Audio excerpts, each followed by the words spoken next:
trata. Esse mandado de injunção, como você disse, é uma ação. É chamado, e ele está localizado na nossa Constituição, lá no artigo 5º, como um direito fundamental. Karina, eu vou ter que lhe interromper, porque nós temos agora imagens já exatamente, os ministros já estão no plenário do Supremo Tribunal Federal, nesse exato instante, para o início da sessão plenária, portanto, desta quarta-feira.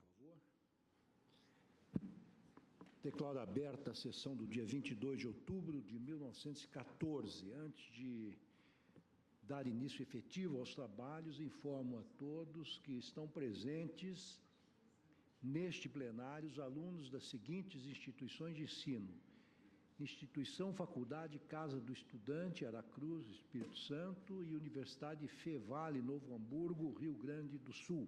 Sejam todos muito bem-vindos. Peço à senhora secretária que leia a ata da sessão anterior. Ata da 28ª Sessão Extraordinária, realizada em 16 de outubro de 2014.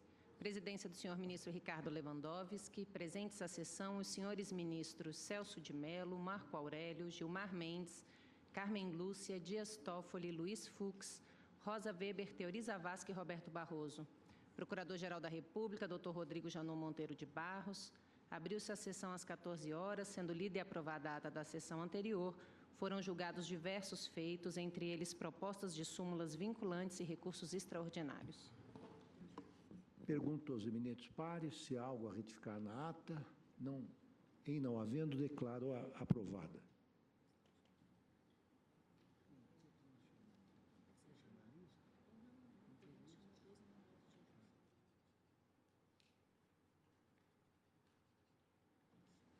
Ministro Barroso, Vossa Excelência inicia os trabalhos com voto vista.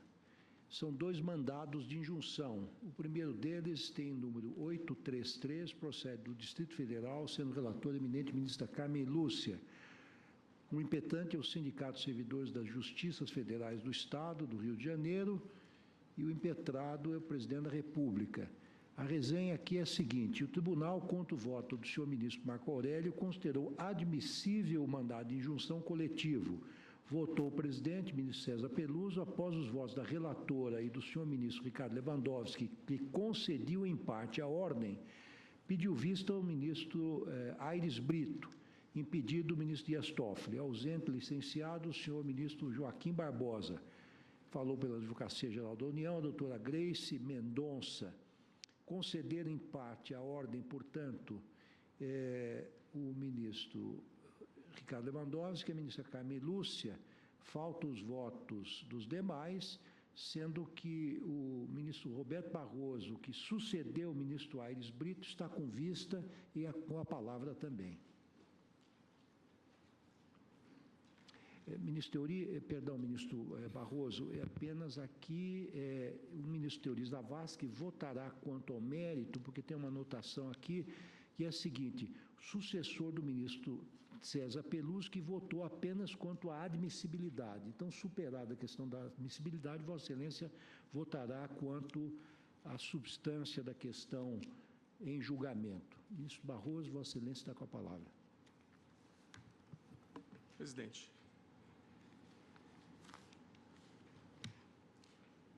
Trata-se, como Vossa Excelência já observou, de mandado de injunção coletivo impetrado por entidade representativa de oficiais de justiça avaliadores federais do Rio de Janeiro, no qual se aponta a alegada omissão na edição da lei complementar prevista no artigo 40, parágrafo 4º, inciso 2 da Constituição, que prevê aposentadoria especial para servidores que exercem atividade de risco.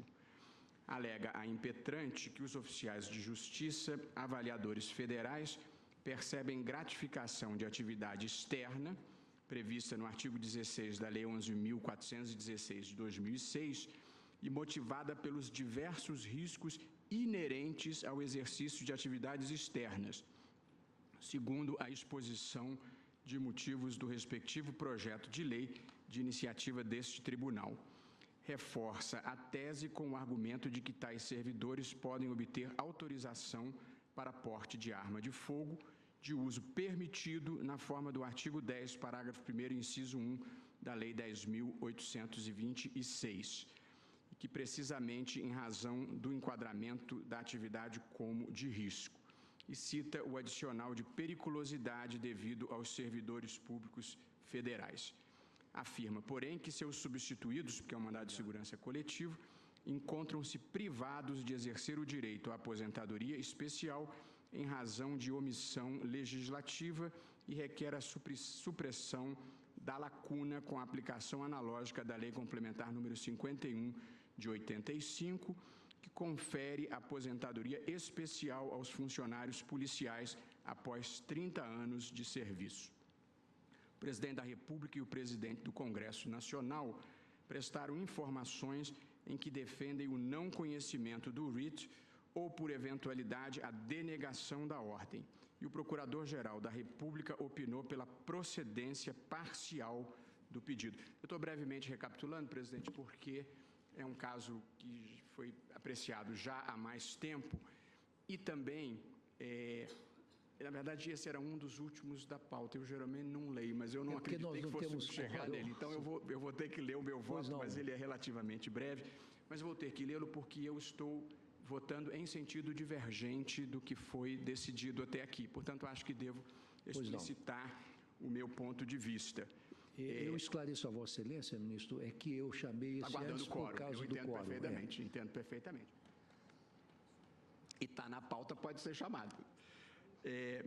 Iniciado o julgamento, o tribunal, por maioria, admitiu o mandado de injunção coletiva vencido o ministro Marco Aurélio. E, no mérito, votaram os ministros Carmen Lúcia como relatora e Ricardo Lewandowski, ambos pela concessão parcial da ordem, para o fim de assegurar aos oficiais de justiça a aplicação do artigo 1º, inciso 1 da Lei 51 de 1985, no que couber, a partir da comprovação dos dados em cada caso concreto perante a autoridade administrativa competente. E aí pediu vista o ministro Carlos Aires Brito. Portanto, ministra Carmen, ministro Lewandowski, a ministra Carmen, como relatora, votou no sentido de acolher parcialmente o mandado de injunção para reconhecer o direito à aposentadoria especial aos oficiais de justiça por atividade de risco, imputando omissão à União em regulamentar esse direito previsto constitucionalmente. Esta é a situação. Claro, com muito prazer. Segundo, apenas para esclarecer que eu votei, acho que como ministro-presidente, pela concessão parcial, porque o pedido era que os substituídos da impetrante já fossem considerados pelo Supremo titulares desse direito. E nós entendemos que havia, sim, a omissão, havia necessidade, portanto, e a possibilidade de integrar a norma até que sobreviesse, mas cada caso seria examinado pelas autoridades competentes. Por isso é que é parcial, apenas para fazer esse esclarecimento. Exatamente. Porque, na verdade, o pedido vai já com o reconhecimento pleno que nós, como nos outros mandados de junção, não temos como fazer. Só para esclarecer a razão da parcialidade. Eu também aduzo que essa tem sido a postura tradicional do Supremo.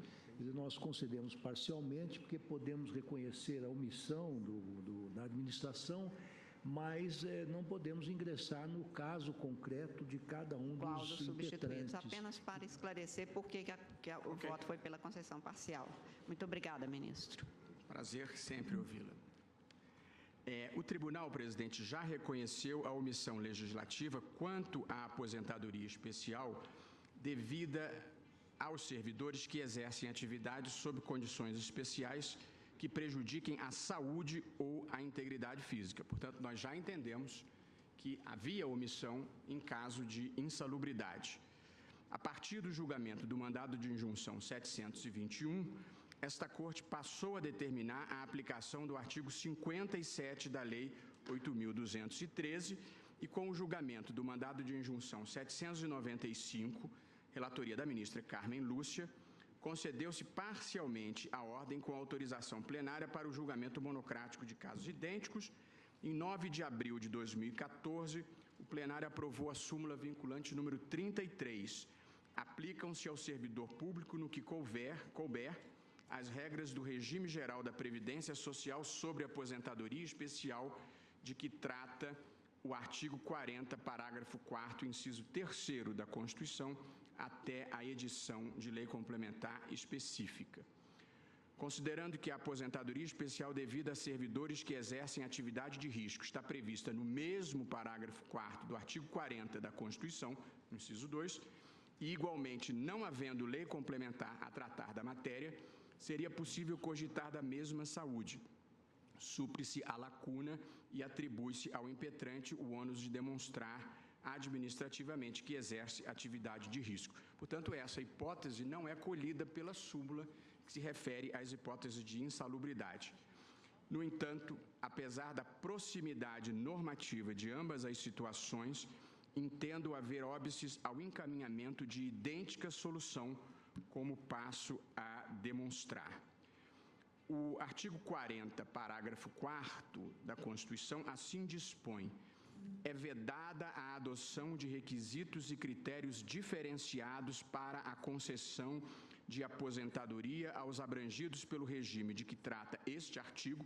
Portanto, a regra geral é a inaceitação da aposentadoria especial, ressalvados nos termos definidos em leis complementares os casos de portadores de deficiência física que exerçam atividades de risco e cujas atividades sejam exercidas sob condições especiais que prejudiquem a saúde ou a integridade física.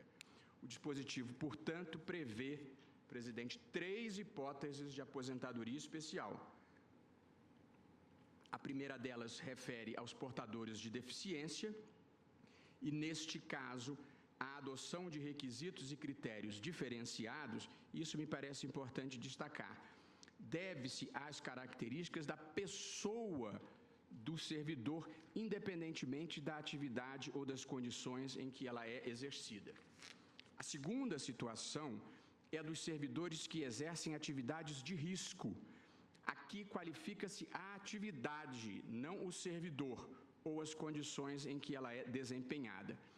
E, por fim, o terceiro caso refere-se aos servidores cujas atividades sejam exercidas sob condições especiais que prejudiquem a saúde ou a integridade física. Destacam-se, assim, as circunstâncias prejudiciais nas quais ocorre o desempenho do munus público, independentemente do conteúdo da atividade e da pessoa que a exerce. Como se percebe, todos os 3 incisos utilizam expressões relativamente abertas: portadores de deficiência, atividades de risco e condições especiais que prejudiquem a saúde ou a integridade física. A concretização de tais conceitos foi reservada pela própria Constituição a leis complementares. O legislador, portanto, dispõe de uma relativa liberdade de conformação para traçar os contornos dessas definições. Desse modo, embora haja um espaço de relativa discricionariedade para definir quem seja, aspas, portador de deficiência, fecho aspas, será inconstitucional a instituição de critérios que excluam da aposentadoria especial casos evidentes, tais como os servidores cadeirantes. De forma semelhante, a omissão quanto à definição das condições especiais que prejudiquem a saúde ou a integridade física, independentemente da atividade. Assim, qualquer servidor que exerça ofício, não importa qual, com exposição a agentes sabidamente agressivos, como ruído excessivo, calor, frio, radiação e etc., faz jus, em tese, a requisitos e critérios diferenciados para a concessão de aposentadoria. E, neste caso, o da insalubridade, à falta de lei complementar, como já foi dito, esse tribunal tem determinado a aplicação supletiva do artigo 57 da Lei 8.213 de 91. No mesmo sentido, portanto, nós estamos falando de cláusulas abertas, portadores de deficiência, insalubridade e atividade de risco. São cláusulas abertas que têm, no entanto, um sentido mínimo que se pode extrair da Constituição. E, para além do sentido mínimo, a discricionariedade é do legislador. No mesmo sentido, ao explicitar o que sejam atividades de risco, não poderá a lei deixar de contemplar as atividades inerentemente perigosas, isto é, aquelas que, por sua própria natureza, ocasionam riscos aos servidores que as desempenham, independentemente das circunstâncias eventuais em que sejam exercidas. Portanto, diferentemente do que ocorre no caso da insalubridade, a Constituição exige, no mínimo, a definição em tese de atividades que possam ser consideradas de risco. Poderá a lei prever critérios para identificação da periculosidade em maior ou menor grau, nos limites da discricionariedade legislativa, mas o estado de omissão inconstitucional restringe-se à indefinição das atividades inerentemente perigosas, o que constitui o núcleo essencial do dispositivo. E, portanto, eu passo a examinar se a atividade dos oficiais de justiça deve ser considerada inerentemente perigosa, como, por exemplo, é a dos policiais, como, por exemplo, é, a meu ver, a dos agentes penitenciários. Cabe, então, indagar: a atividade exercida pelos oficiais de justiça avaliadores federais é inerentemente perigosa? As atribuições dos oficiais de justiça são assim previstas no artigo 143 do Código de Processo Civil. Incumbe ao oficial de justiça, aspas, fazer pessoalmente as citações, prisões, penhoras, arrestos e mais diligências próprias do seu ofício, certificando no mandado o ocorrido com menção de lugar, dia e hora. 2. Executar as ordens do juiz a que estiver subordinado. 3. Entregar em cartório o mandado logo depois de cumprido. 4. Estar presente às audiências e coadjuvar o juiz na manutenção da ordem. 5. Efetuar avaliações, fecho aspas, terminei a leitura do dispositivo que descreve as atribuições dos oficiais de justiça.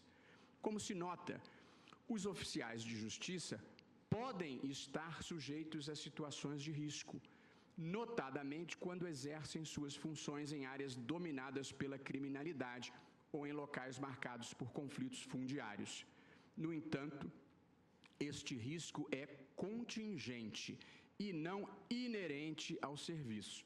Vale dizer, o perigo na atividade de tais agentes públicos é eventual. Em rigor, inúmeros servidores públicos expõem-se a risco de forma eventual. Por exemplo, fiscais tributários podem sofrer violência ao fiscalizar e autuar uma empresa in loco. Outro exemplo, médicos da Previdência Social podem ser agredidos por segurados depois de uma perícia desfavorável. Outro exemplo, juízes e promotores podem ser ameaçados por réus ou pessoas investigadas. Este tipo de risco, no entanto, não faz parte do conteúdo das atividades exercidas por esses servidores. Trata-se de uma circunstância externa, que pode ou não estar presente, conforme o caso. Em situação semelhante, ao analisar medida liminar na ação originária 1800, em que a AJUF requer o reconhecimento da função jurisdicional como atividade de risco, indeferi o pedido por entender que o risco não pode ser tido como condição inerente ao exercício da magistratura. Não se pretende defender a impossibilidade jurídica de a lei prever, para fins de concessão de aposentadoria especial, critérios para aferição de situações concretas de risco no serviço público. Trata-se apenas de constatar que somente se enquadram inequivocamente no conceito de atividade de risco aquelas atividades perigosas por sua própria natureza. Portanto, somente em relação a tais atividades, a meu ver, existe um estado de omissão inconstitucional, salvo no caso das estritamente policiais, já contempladas pela Lei Complementar número 51. Quanto às demais, o reconhecimento do direito à aposentadoria especial dependerá da discricionariedade legislativa, respeitadas naturalmente as disposições da Constituição. Eu enfrento, por fim, o último argumento, E o meu tópico se chama Independência dos vínculos funcional e previdenciário. Resta a análise das demais alegações da petição inicial. A impetrante sustenta que a lei reconhece aos oficiais de justiça o caráter perigoso de sua atividade, tanto que, em função disso, existe o pagamento de gratificação e a possibilidade de obtenção de porte de arma de fogo de uso permitido. O argumento, entretanto, e data vênia, não é suficiente. Isto porque, como se sabe, o direito à aposentadoria decorre de um vínculo de natureza previdenciária, que guarda autonomia quanto à relação trabalhista ou estatutária. Ou seja, a configuração da insalubridade ou periculosidade para o pagamento de adicionais ou gratificações no âmbito da relação trabalhista ou estatutária, ou ainda para a atribuição da prerrogativa de portar arma de fogo, não projeta efeitos automaticamente sobre o vínculo previdenciário, de modo a reduzir o tempo de contribuição necessário para a aposentadoria. Essa autonomia foi recentemente reconhecida por este tribunal ao discutir a competência da Justiça do Trabalho, e aí cito a acórdão do Supremo, do qual foi relator para o acórdão o ministro Dias Toffoli. A referida autonomia é bem demonstrada pelas diferenças entre os requisitos para a fruição de adicionais trabalhistas e para a obtenção de aposentadoria especial, como reconhece a doutrina especializada.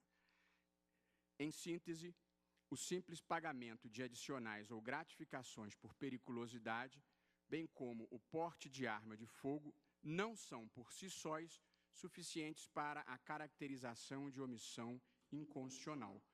Ao cumprir o dever de legislar previsto no artigo 40, parágrafo 4º, inciso 2 da Constituição, o Congresso poderá prever critérios mais ou menos elásticos para a identificação das atividades de risco, mas não poderá deixar de contemplar as atividades inerentemente perigosas, sob pena de violação ao núcleo essencial do dispositivo.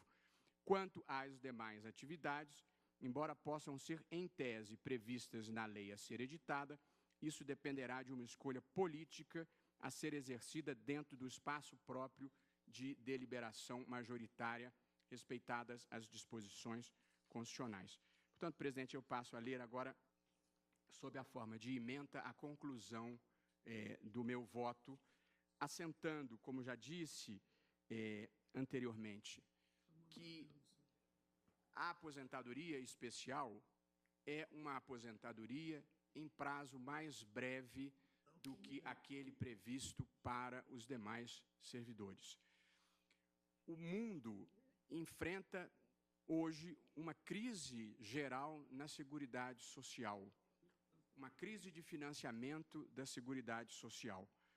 Cada novo benefício previdenciário que se esteja dando no momento atual é uma opção política de oneração das próximas gerações. Tudo o que se faz em matéria de previdência social envolve um debate sobre justiça intergeracional e, portanto, facilitar a aposentadoria com maior brevidade, o que deve ser feito em situações excepcionais, é, na verdade, ir na direção contrária à de que está indo o mundo, elevando a idade de aposentadoria, não por uma opção filosófica ou ideológica, por uma necessidade circunstancial e atuarial, sob pena de os nossos filhos e netos terem que viver para pagar as aposentadorias dadas agora. Portanto, não é uma questão de ser generoso ou não ser generoso, é uma questão de saber onde se vai pendurar essa conta.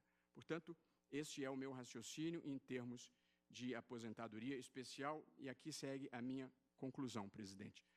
Diante do caráter aberto da expressão, aspas, atividade de risco, fecha aspas, previsto no artigo 40, parágrafo 4º, inciso 2 da Constituição, e da relativa liberdade de conformação do legislador, somente há omissão inconstitucional quando a periculosidade seja inequivocamente inerente ao ofício. 2.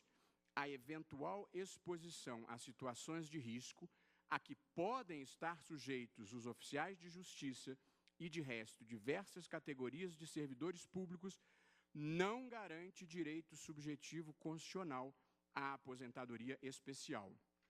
3. A percepção de gratificações ou adicionais de periculosidade, assim como o porte de arma de fogo, não são, por si sós, suficientes para reconhecer o direito à aposentadoria especial em razão da autonomia entre o vínculo funcional e o vínculo previdenciário. Por essas razões, presidente, por entender que é preciso ter parcimônia na concessão de aposentadorias especiais, porque senão depois dos oficiais de justiça virão os juízes, depois dos juízes virão os membros do Ministério Público e a aposentadoria especial passa a ser a regra. Diante do exposto, eu peço vênia aos eminentes e queridos ministros que votaram em sentido diverso para votar pela denegação da ordem, sem prejuízo da possibilidade, em tese, de futura lei contemplar a pretensão da categoria. Vale dizer, se o legislador entender de dar aposentadoria especial aos oficiais de justiça, esta será uma decisão política legítima. Porém, não considero que haja omissão inconstitucional do legislador ao não fazê-lo, por não considerar que a atividade de oficial de justiça seja inerentemente uma atividade de risco. É como voto, presidente. Pois não. Bem, nós temos já um primeiro voto que, no sentido da admissibilidade do mandado de injunção coletivo, essa questão foi superada. Na sequência, votou a relatora, que dava provimento parcial à ordem, eu a segui, também no mesmo sentido.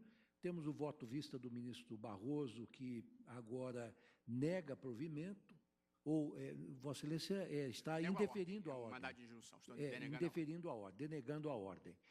E então toca agora ao ministro Teori Zavascki votar, em seguida ao ministro Rosa Weber, Luiz Fux e assim por diante. Ministro Teori. Senhor presidente, o meu voto oferece uma terceira solução. Por isso eu vou pedir licença para ler, porque, de certo modo, ouvindo agora o voto do ministro Barroso, acho que compatibiliza, de certo modo, as preocupações do ministro Barroso, suprindo, da maneira que proponho, essa omissão constitucional. Vou ler, o meu voto não é muito longo. Trata-se de mandado de injunção coletivo com pedido para que a omissão do legislador em relação ao artigo 40, parágrafo 4, 2 da Constituição, seja suprida pela aplicação da Lei Complementar 51 de 85, que regulamenta a atividade dos servidores públicos policiais. O juízo a respeito do pedido comporta duas etapas. A primeira, referente à existência da omissão do legislador.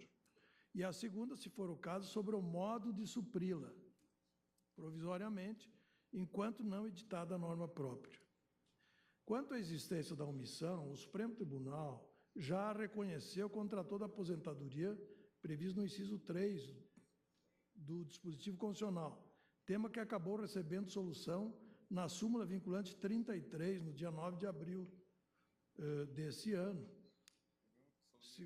Com o seguinte teor: aplicam-se ao servidor público, no que couber as regras do regime geral da Previdência Social sobre a aposentadoria especial de que trata o artigo 40, parágrafo 4, inciso 3 da Constituição, até a edição da lei complementar específica.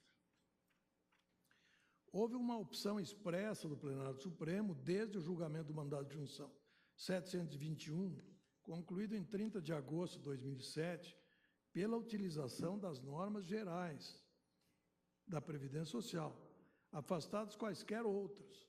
Relativamente ao inciso 2, de que agora se trata, a situação é a mesma. O legislador até hoje não editou a norma a ele correspondente, o que conduz ao reconhecimento da omissão e ao suprimento dela.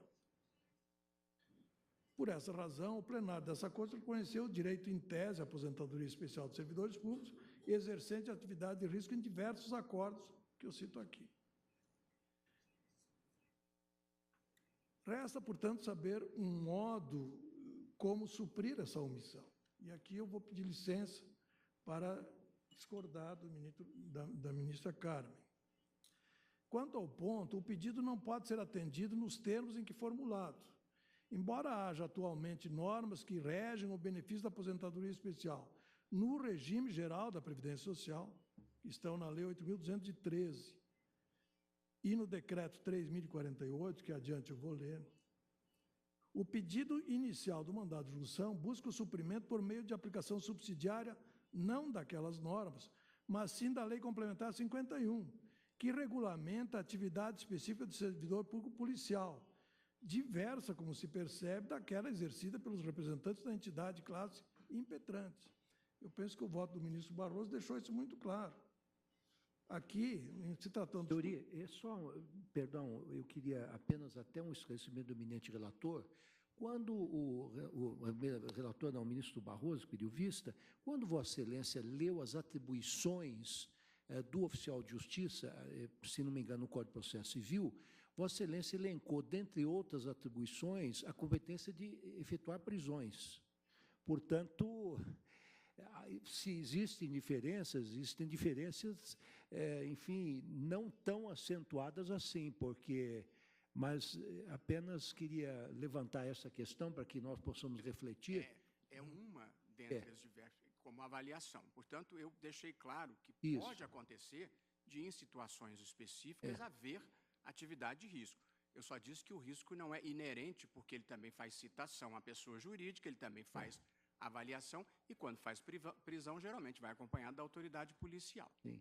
Não, claro que eu não quero interferir na discussão neste momento, que não seria apropriado, mas eu lembro apenas que não é incomum que oficiais de justiça, que quando vão fazer uma reintegração de posse, sobretudo em locais onde há uma grande convulsão social, movimentos do sem terra, sem teto, não raro sofrem agressões, não apenas verbais como físicas. Então, existem momentos em que estes servidores correm risco realmente muito sério. Circunstancial.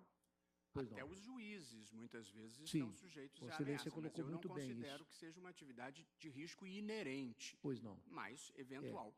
Perdão, ministro. Aliás, apenas para complementar, presidente, e o ministro Barroso citou isso, os oficiais de justiça avaliadores recebem uma gratificação de atividade externa e, na apresentação que foi feita por eles, inclusive, consta expressamente, até o projeto de lei fala, em virtude dos mais diversos riscos inerentes, porque o ministro Barroso considerou que eram contingentes e não inerentes. Mas está expresso, no exercício de atividades externas, foram instituídas pelos artigos 17 e 18 as gratificações de atividade e de atividade de segurança. Apenas para complementar. Desculpe, ministro Teori. Não, eu compreendo o raciocínio, mas a razão pela qual eu entendo que essa lei complementar não se aplica é por outra razão que eu vou explicitar agora. É por essa também, mas por outra, que, no meu entender, vamos dizer assim, tem um enfoque diferente. O que eu digo é o seguinte: a Lei Complementar 51 não trata de aposentadoria especial. Nós estamos aqui buscando uma norma que trate de aposentadoria especial. A Lei Complementar 51 não trata de aposentadoria especial, de que trata o artigo 40, parágrafo 2º da Constituição.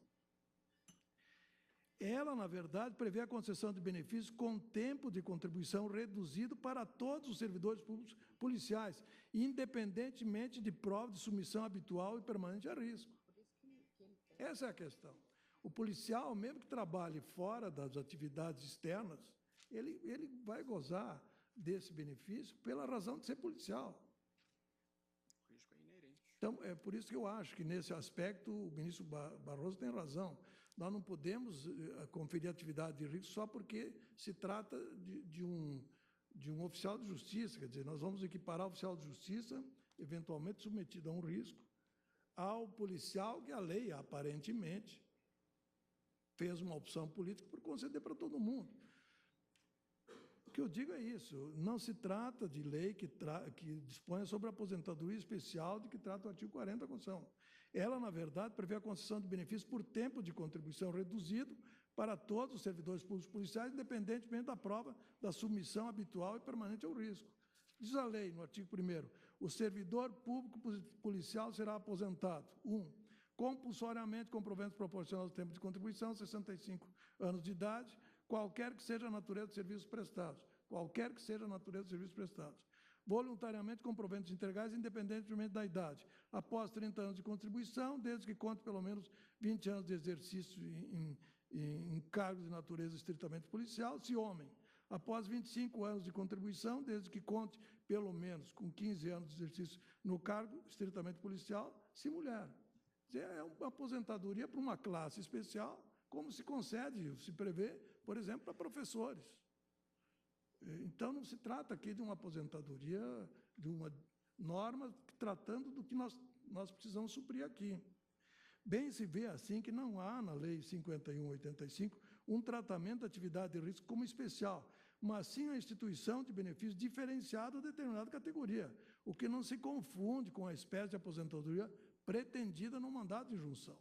Ela não regulamenta uma espécie de aposentadoria especial, mas sim uma modalidade de aposentadoria compulsória ou voluntária, diferenciada da prevista no artigo 40, incisos 2 e 3 da Constituição, apenas pela redução etária, 70 para 65 anos, na aposentadoria compulsória, 35 para 30 homens e de 30 para 25 mulheres de contribuição, sem a exigente idade mínima na aposentadoria voluntária.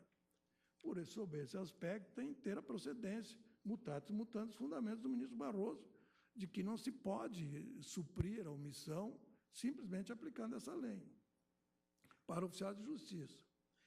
Relativamente à aposentadoria específica prevista no artigo 42 da Constituição, a omissão do legislador há de ser suprida, como ocorreu em relação ao inciso 3, com as normas do regime geral da Previdência, mais especificamente a Lei 8.213 e seu decreto regulamentador. Também no regime geral de Previdência, e nesse ponto eu discordo do ministro Barroso, não se pode dizer que todas as atividades têm um risco inerente. Agora, tem casos, tem situações que têm risco inerente em qualquer atividade. É por isso que a lei, o regime geral, disciplina essas situações, diferenciando pela atividade, pelo risco, e não pela categoria. Mas foi isso que eu disse. Hein? Mas foi isso que eu disse. Não, exatamente, só que Vossa Excelência está julgando improcedente. Eu estou julgando procedente para mandar aplicar o regime geral. Procedente em parte. Denegando a ordem. Diz o artigo 57, parágrafo 3º da Lei 8.213. A concessão da aposentadoria especial dependerá da comprovação pelo segurado. Claro que aqui vai ter que se fazer, como se fez em relação ao outro inciso, da adaptação. Né? Segurado aqui vai ser um servidor público. A concessão da aposentadoria especial dependerá da comprovação pelo segurado perante o Instituto Nacional de Previdência Social, de Seguro Social, INSS, do tempo de trabalho permanente, não ocasional, nem inteiramente intermitente, em condições especiais que prejudicam a saúde ou a integridade física durante o período mínimo fixado. E o decreto, por sua vez, decreto 3.048/99, regulamenta as atividades de risco e fixa os meios de demonstração de sua ocorrência. Artigo 64, parágrafo 2º. Considera-se condições especiais que prejudicam a saúde e a integridade física aquelas nas quais a exposição ao agente nocivo ou a associação de agentes presentes no ambiente de trabalho esteja acima dos limites de tolerância estabelecidos segundo os critérios quantitativos ou esteja caracterizado segundo os critérios de avaliação qualitativa dispostos no parágrafo 2º do artigo 68. Os artigos 65, por sua vez, considera-se tempo de trabalho permanente aquele que é exercido de forma não ocasional nem intermitente, no qual a exposição do empregado, do trabalhador avulso ou do cooperado ao agente nocivo seja indissociável da produção do bem ou da prestação de serviço. Artigo 68, parágrafo 2º, que foi referido antes.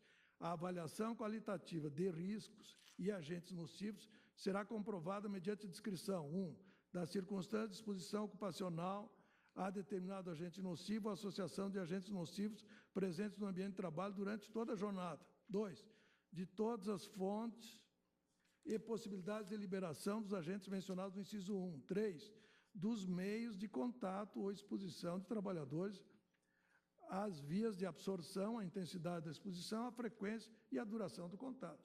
Esse é o regime da Previdência Geral.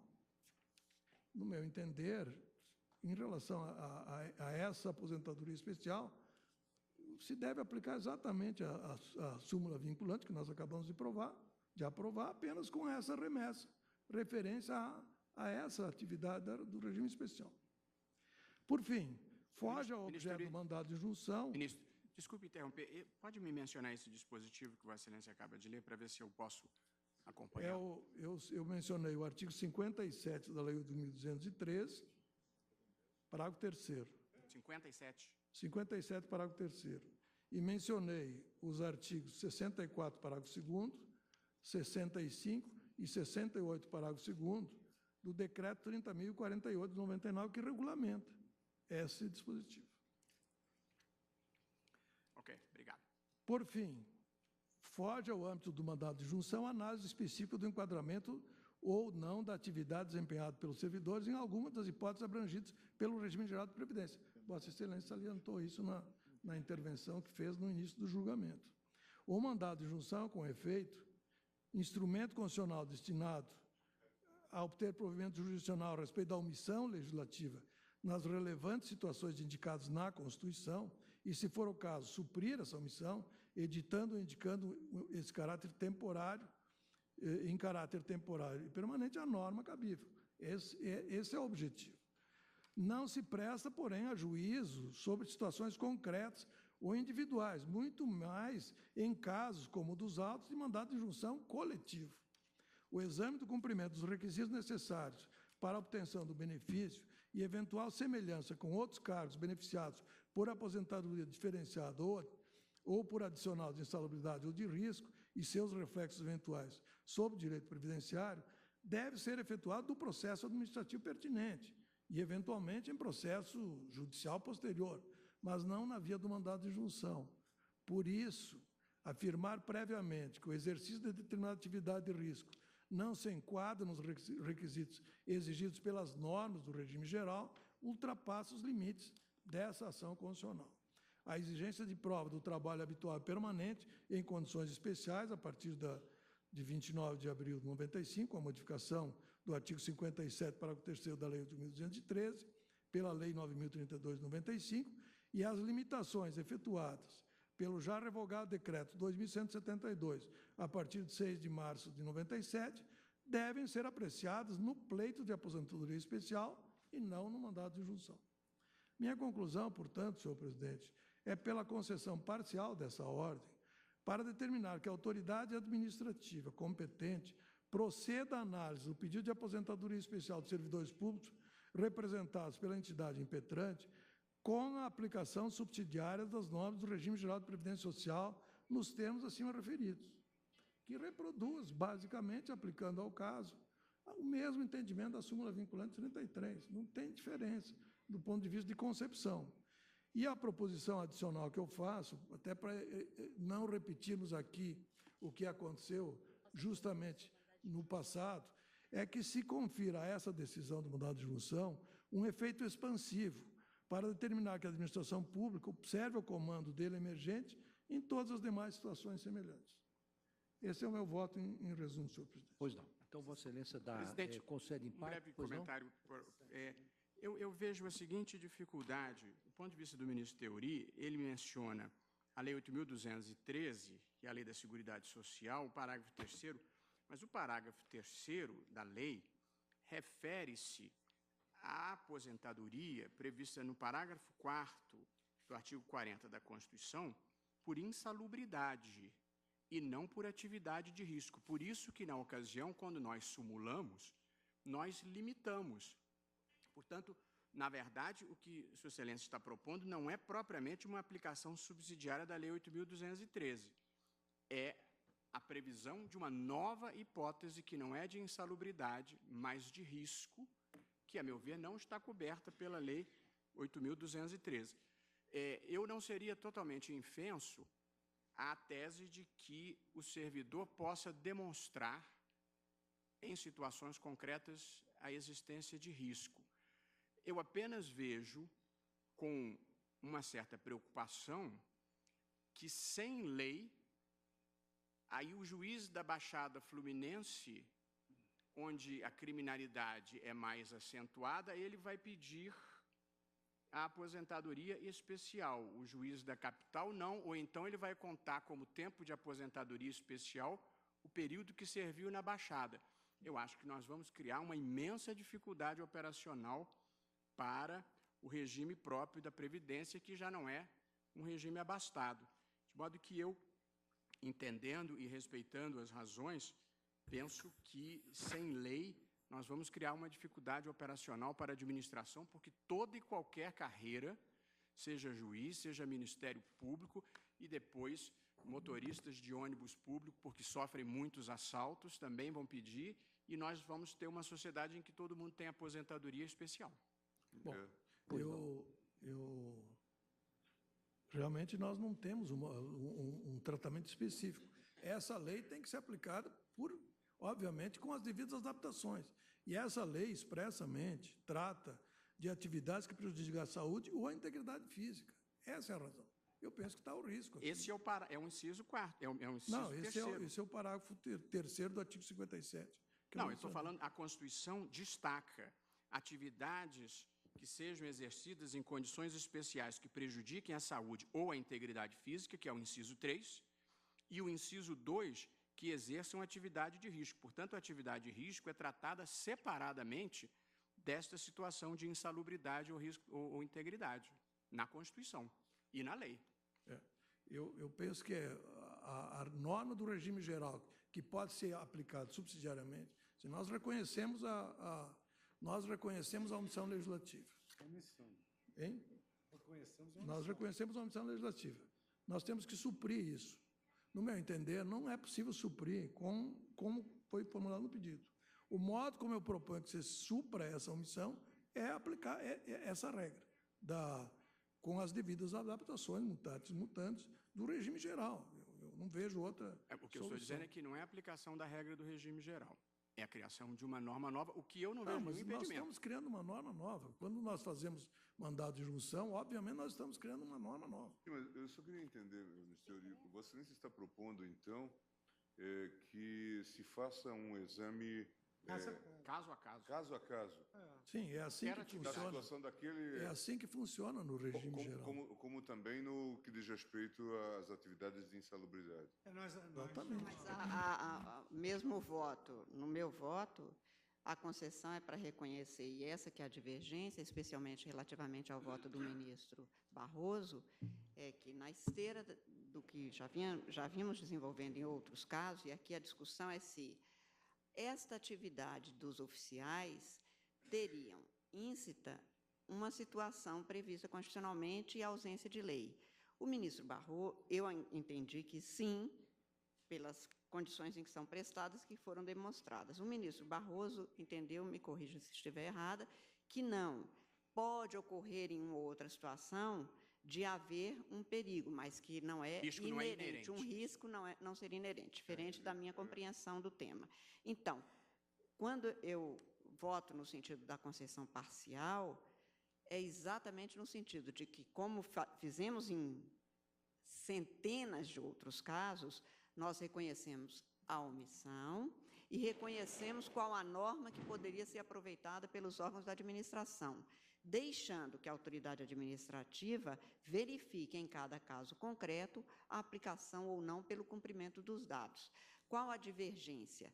Eu considero que houve comprovação de que se incluía, sim, a possibilidade de o legislador, a necessidade de o legislador ter tratado do tema e não o fez. O ministro Barroso entendeu que não. E a outra divergência é que a ministra Carmen determina a aplicação da Lei Complementar 51, que vale para os policiais, e o ministro Teori sugere a aplicação da Lei da Previdência, da Lei da Seguridade Social. Eu só gostaria de compartilhar uma preocupação em função do quadro assistemático que nós vamos criando. Eu temo que nós caminhemos para um quadro em que ou a insalubridade ou o risco passe a ser inerente a todas as atividades. Assim, de cabeça, eu posso dizer, por exemplo, de um episódio que eu conheço, quando eu era presidente do CNJ, estive no Pará, e lá, em São José do Xingu, um juiz tinha sofrido um ataque, porque publicaram uma sentença, o sujeito pegou a pá e atacou o juiz. Então, a atividade passa... Isto pode fundamentar, a partir desse episódio... Só, ministro, que aí há um regime constitucional da magistratura. Então, não seria nem como exemplo possível de ser adotado. Desculpe, nós temos um episódio de Unai, em que os fiscais do trabalho, um fato lamentável, gravíssimo, foram também vítimas de uma chacina. Médicos, o ministro Barroso lembrava, médicos da Previdência Social, especialmente aqueles que tratam neste campo da invalidez, muitas vezes em razão da incompreensão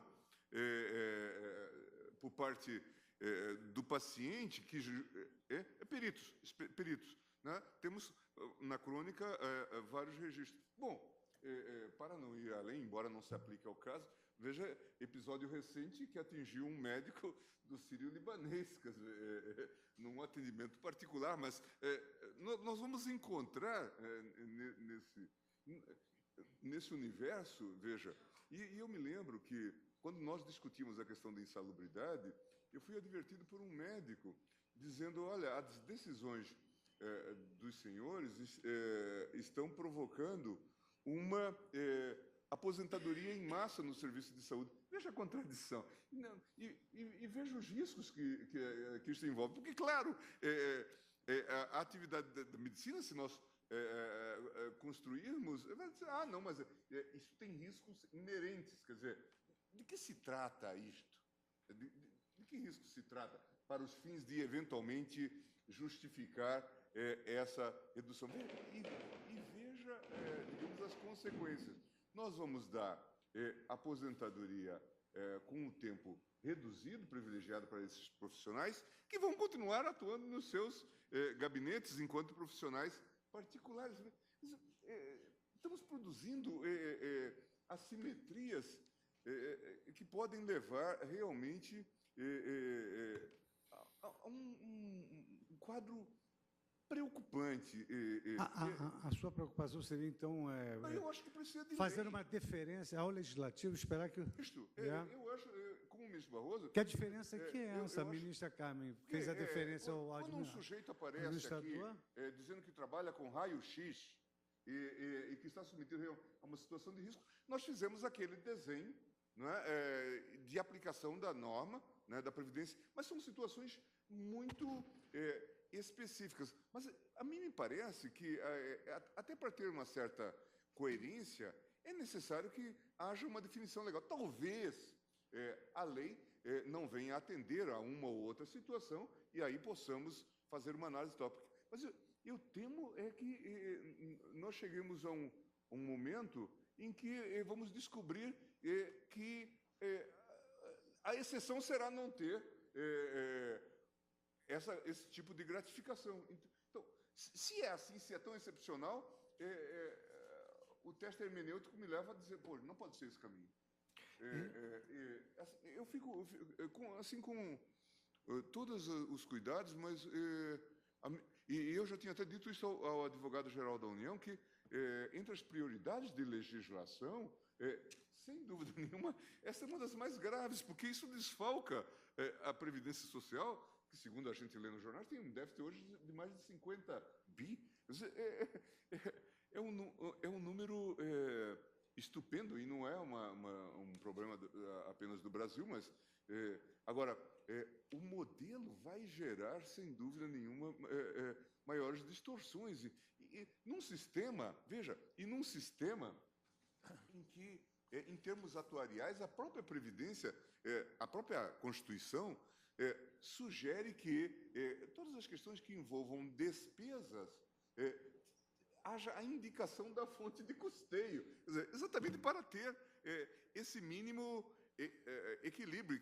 No caso, por exemplo, da pensão por morte, nós mesmos decidimos que o benefício era concedido, mas doravante, para os novos benefícios, uma vez que houve a alteração, tendo em vista essa cláusula do texto constitucional. Então, eu faria um apelo nesse sentido, porque a mim me parece que praticamente todas as profissões, E veja, por analogia, amanhã tem um incidente grave com um agente administrativo que trabalha, sei lá, na recepção do Ministério Público ou da Defensoria Pública. Já vai legitimar, né, essa concepção de risco. Né? Sabe-se lá, diante da criatividade da vida humana Ministro Gilmar, me permita só um complemento, quer dizer, nós estamos lidando com a omissão legislativa. Nós dois achamos, doutrinariamente, e o tribunal tem decidido que, em hipóteses em que exista a frustração de um direito por omissão legislativa, um direito inequívoco por omissão legislativa, o judiciário pode expandir a sua atuação e editar a norma faltante. Mas eu acho que esta é uma competência que nós temos que exercer com parcimônia. Portanto, se o direito não é inequívoco, eu acho que nós devemos deferir ao legislador. Essa é a posição que eu estou propondo e vejo que é a posição do ministro Gilmar, para meu conforto. Eu queria... nós depois teremos um outro caso análogo, só que é bem mais abrangente, porque trata dos oficiais de justiça, avaliadores federais, inspetores e agentes de segurança judiciária, analistas e técnicos do Judiciário e do Ministério Público da União que exercem atribuições de segurança. O próximo caso, acho que é um caso semelhante. Eu só queria pontuar o seguinte, no meu voto, eu arrolo aqui pelo menos 18 precedentes do Supremo Tribunal Federal exatamente nesse sentido. O Supremo sempre decidiu assim, inclusive nós temos decidido monocraticamente em nossos gabinetes nesta linha, com cuidado de dizermos, olha, em tese, o servidor tem direito, mas a autoridade administrativa terá que dizer se ele exerce ou não atividade de risco. E aí a administração certamente saberá se defender perfeitamente, vai dizer, olha, aquele que trabalha num gabinete exercendo uma atividade burocrática não exerce atividade de risco e tem negado. Vamos criar uma judicialização em massa. Bem, mas também negar em tese um direito que está previsto na Constituição e que não está regulamentado, para isso é que serve mandado de injunção. Quer dizer, nós já, de antemão, negamos genericamente um direito que pode, eventualmente, na análise do caso concreto, ser conferido àquele que faz jus a esse direito, enfim, pelo menos contraria a jurisprudência até o momento estabelecida pela Constituição, pelo Supremo. Pela ordem, senhor presidente. Na verdade, não são 18, são 38 precedentes nesse sentido. Quer dizer, essa sempre foi a postura do Judiciário. Aqui, o que se põe é saber se nós vamos promover a deferência ao Legislativo ou ao administrador. Pois bem, antigamente, que a jurisprudência do Supremo Tribunal Federal resultava em nada, porque no mandado de injunção concitava-se o Congresso a legislar. São 26 anos de vigência da Constituição Federal. Então, nós que esperamos 26 anos, agora vamos acreditar que o legislador vai legislar agora sobre isso. No meu modo de ver, o legislador só vai legislar se efetivamente nós adotarmos uma postura concreta, como foi essa virada da jurisprudência, no sentido que a injunção tem que dar uma solução concreta para o caso sub iudice. Essa é a primeira observação. Por outro lado, eu entendo que é muito mais plausível, muito embora esse argumento do ministro Gilmar e do ministro Barroso tenha toda a procedência, no sentido de uma visão prospectiva, até quase que catastrófica, mas é verdade. No meu modo de ver, eu tenho a certeza de que a administração, diante dessas soluções, ela vai agir com muito mais rapidez e muito mais critério do que o parlamento, que já está há 26 anos sem legislar sobre o tema. Então, é algo a nós especularmos. Quer dizer, a jurisprudência do Supremo Tribunal Federal, ela tem 38 casos nesse sentido, quer dizer, no sentido da adoção ou da súmula 33, essa vinculante, da adoção do regime geral da Previdência, ou então essa solução administrativa. A lei insalubridade. Não, eu sei, mas, de qualquer maneira, regulou-se. O que impede que uma pessoa diga, por exemplo, a juíza Denise Frossard, colega de concurso, ela contraiu leptospirose por manusear autos. Então, o juiz também pode, eventualmente, trabalhar num ambiente insalubre. Então, o risco é igual, porque, vamos dizer assim, se nós dependemos da capacidade criativa do cidadão para sugerir que trabalhe em ambiente insalubre ou de risco, isso aí faz parte do sistema e caberá à administração coibir. Agora, a realidade é que nós estamos há 26 anos num estado de inação legislativa. Omissão há. O risco digamos assim, que haja uma enxurrada de pedidos administrativos e, eventualmente, de ações judiciais, como menciona o ministro Barroso. Mas, no meu modo de ver, o critério da administração e a concessão da injunção, em primeiro lugar, vai levar a administração a avaliar bem se a situação é de risco, em primeiro lugar. Pode até baixar um ato Em normativo. segundo lugar, eu acho que, assim como aconteceu aqui no aviso prévio, o parlamento vai correr para legislar sobre o tema. Então, entre mortos e feridos, vamos dizer assim, nessa visão catastrófica, acho que salva-se melhor a concessão da injunção, no meu modo de ver, nos termos em que o ministro Teori Ministro Fux, sugeriu. nós não temos uma divergência. Eu acho que, se a atividade for inerentemente de risco, existe uma omissão. Eu não quero advogar para os agentes penitenciários, mas deixa eu dar este exemplo. Eu acho que a atividade de agente penitenciário é inerentemente de risco. E, portanto, se eles não estiverem recebendo aposentadoria especial, eu acho que nós devemos sanar a omissão. Mas eu não acho que a atividade de oficial de justiça seja inerentemente de risco. Portanto, eu acho que há uma margem de escolha legislativa por parte do Congresso. Porque, se eu achasse que há inequívoca omissão, eu não teria hesitação em acompanhar a posição de Vossa Excelência. É porque eu acho que, às vezes, há omissões e, às vezes, há escolhas políticas. E, portanto, a Previdência está em déficit, o mundo inteiro está elevando o período de contribuição e, portanto, o legislador não quis criar um estímulo à aposentadoria especial. Eu não acho que isso seja necessariamente uma omissão, pode ser uma decisão política a ser respeitada. Veja que militar tem uma aposentadoria de 30 anos. Quer dizer, e se a gente... É claro que estamos num ambiente... De paz. Hein? De paz. Mas veja que há uma limitação. E eu gostaria também de fazer uma consideração de índole pragmática.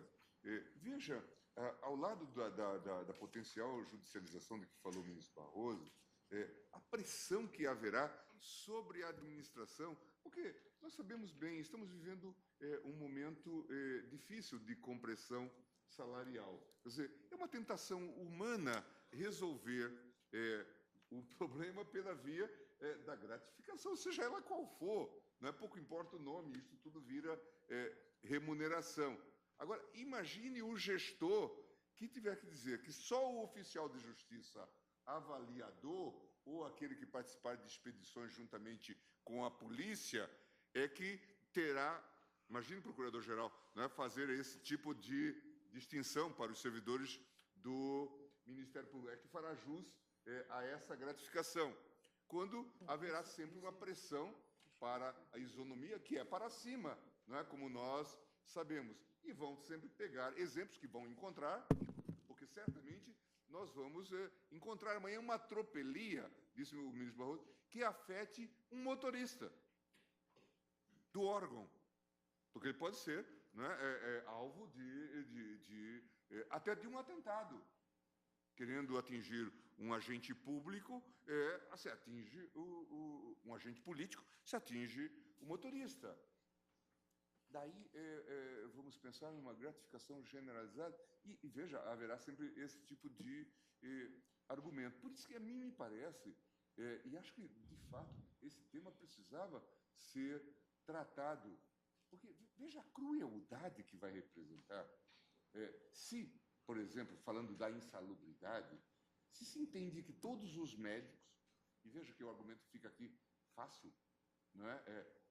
Fazem jus a esse encurtamento, quer dizer, já trabalham, já têm direito à acumulação. Com essa falta de médicos em todo o sistema, e nós vamos encurtar o tempo para que ele depois continue a trabalhar no seu escritório, no seu consultório particular. Quer dizer, há algo algo de perverso nesse modelo que nós estamos a desenhar. É diferente da questão da insalubridade, em que se apresenta amanhã o sujeito em contato, de fato, com fatores insalubres. Trabalha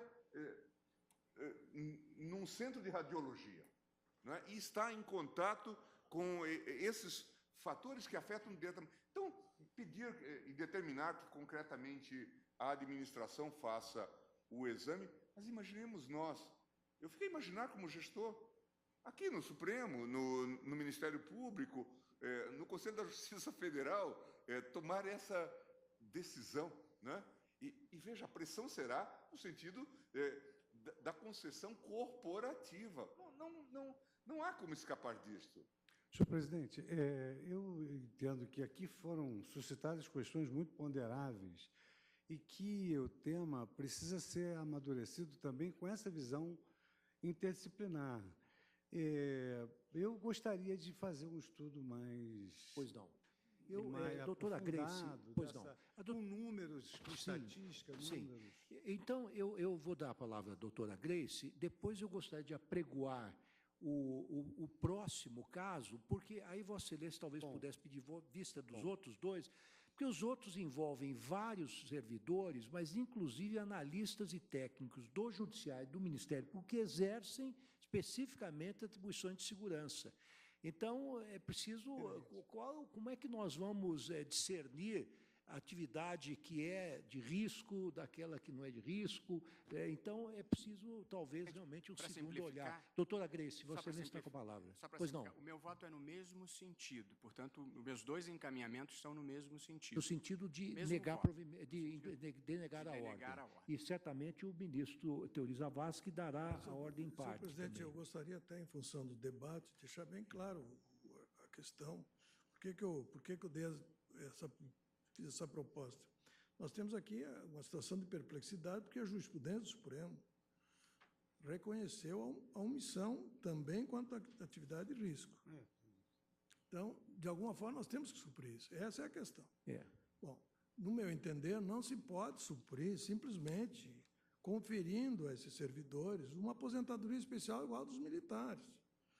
Porque aqui a aposentadoria especial de militar não tem nada a ver com o risco. E não pode até, vamos dizer, implicitamente ter, mas, na verdade, não se deu por causa do risco. É uma aposentadoria especial, como se deu para professor. A única, para suprir essa lacuna, a única hipótese que eu vejo no nosso sistema normativo é, de novo, aplicar aqui, mutatis mutandis, com as devidas adaptações, o regime geral da Previdência, que estabelece lá critérios e modo de avaliar a existência de risco, pelo menos no decreto. Mas, ministro Teori, eu acho que talvez uma forma até de conciliar os nossos pontos de vista seja, existe omissão quando se trate de risco inerente à atividade. Porque se nós não colocarmos o inerente, nós estaremos dizendo que vale para juízes que estejam em situações, vale para o Ministério Público, vale para o oficial de justiça, vale para o motorista, vale para qualquer pessoa.